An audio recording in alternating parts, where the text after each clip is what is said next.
नमस्कार मित्रों, आज के एपिसोड में हम ज्योतिष शास्त्र में आरोग्य के बारे में जानेंगे। कुछ लोगों की आरोग्य की बहुत ज़्यादा फरियाद होती है आरोग्य के बारे में। आरोग्य ज़्यादातर बिगड़ता रहता है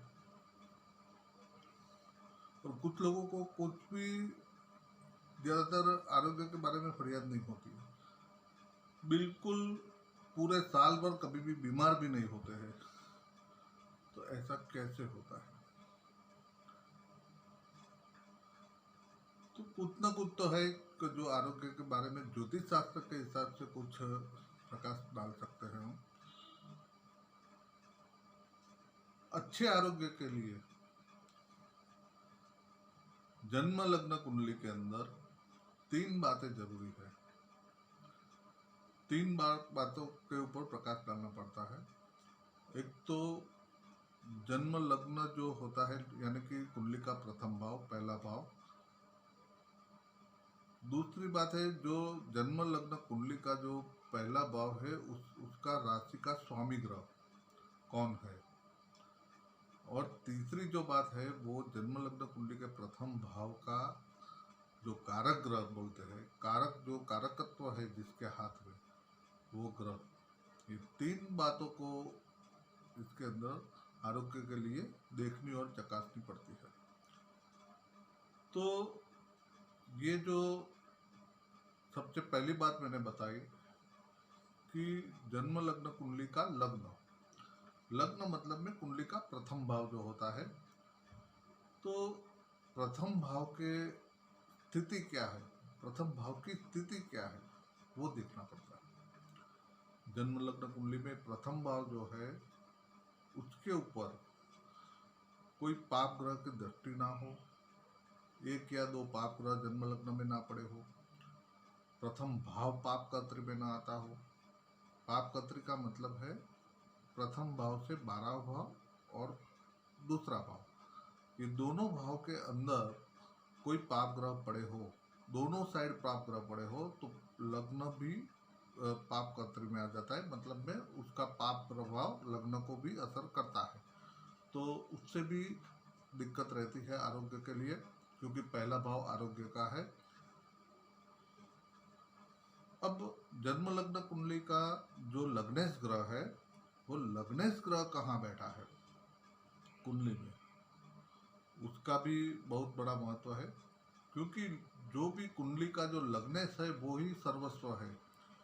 तो लग्नेश ग्रह बलवान है या नीच ग्रह की राशि में है या वक्री है या अस्त हुआ है या 6ठे 8वें 12वें स्थान में पड़ा है, ये सब जो नेगेटिव बातें हैं वो सब बहुत ही अच्छी तरह से चकासनी देखनी पड़ती है जन्म लग्न कुंडली में।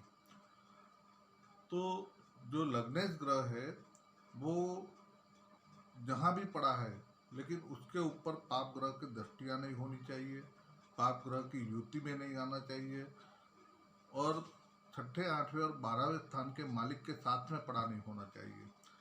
तो ये बातें जो है वो आरोग्य के लिए बहुत ही बड़ी महत्व रखती है।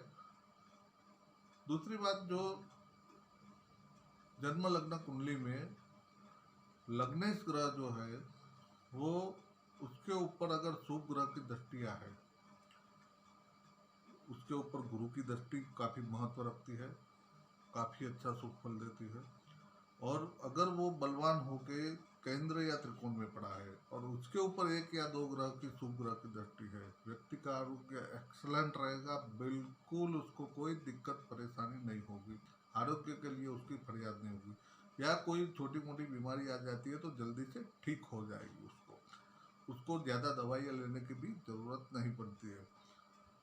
दूसरी बात जो है, जो 6ठा स्थान रोग और रोग का माना जाता है, तो व्यक्ति को जो रोग होने की शक्यता है वो 6ठे स्थान से है। 6ठे स्थान का जो स्वामी ग्रह है वो अगर लग्न में आ जाता है तो भी परेशानियां बनी रहती है व्यक्ति को। कोई ना कोई कारण से रोग या बीमारी से ग्रसित होना पड़ता है। खास करके वो ग्रह की दशा महादशा चलती हो, गोचर में भी वो ग्रह लग्न स्थान से जुड़ा रहता है, तभी भी कोई ना कोई कारण से उसको परेशानी बनी रहती है, बीमारियां या कोई किसी भी तरह से शरीर में कमजोरी बनी रहती है। अच्छी हेल्थ के लिए चंद्रमा भी महत्व रखता है। चंद्रमा अच्छा हो कुंडली में तो चंद्रमा के ऊपर अगर कोई शुभ ग्रह की दृष्टि भी हो, चंद्रमा के साथ में कोई शुभ ग्रह पड़ा हो और केंद्र या त्रिकोण में 6, 8, 12वें स्थान में नहीं गया हो, बहुत ही अच्छा परिणाम देता है। चंद्रमा अच्छा विल पावर देता है, स्ट्रांग रहता है, मनोबल मजबूत रहता है।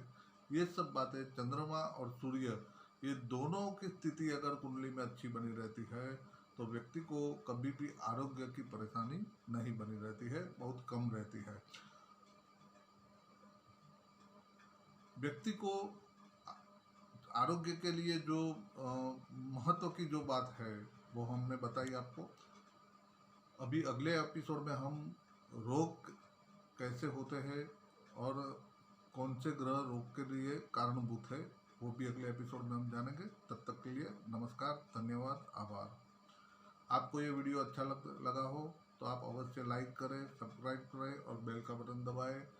आप सभी का बहुत बहुत खूब खूब आभार, धन्यवाद।